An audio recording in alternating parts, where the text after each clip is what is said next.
Rewriting. Sometimes you need to rewrite one of the equations in a system so that you can use the substitution method. So for example, we have this system here, 3x minus y equals 5 and 2x plus 5y equals negative 8. Neither equation has a variable alone. So you have to ask ourselves and think about which letter is the easiest to solve for. So in this equation, the first one, the y in the first equation, is the easiest to solve for because there's only a -1 coefficient.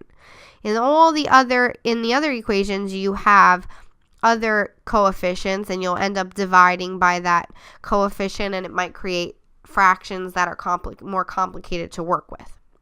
So if we actually do that now, we solve for y. So we have to subtract the 3x.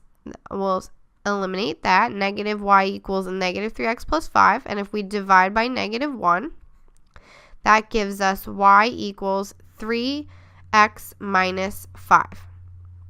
So now our system goes from 3x minus y equals 5 and 2x plus 5y equals negative 8 to now turning into y equals 3x minus 5 and 2x plus 5y equals negative 8. The first equation changed. So now we can substitute and solve. So we'll take the y equals 3x minus 5 and substitute in for y, creating 2x plus 5 times now the quantity 3x minus 5 equals negative 8. We'll distribute the 5. We will combine our like terms, add 25 to both sides, divide by 17 to give us x equals 1.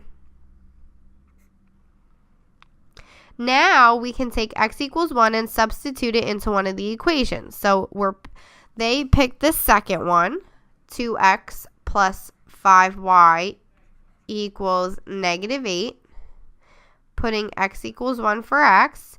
So 2 times 1 is 2. Subtract 2 from both sides. Divide by 5 to get that y equals negative 2. Paired with x equals 1, that gives us the ordered pair 1, negative 2. And if x equals 1 and y equals negative 2, we can make that substitution into both equations to do our check.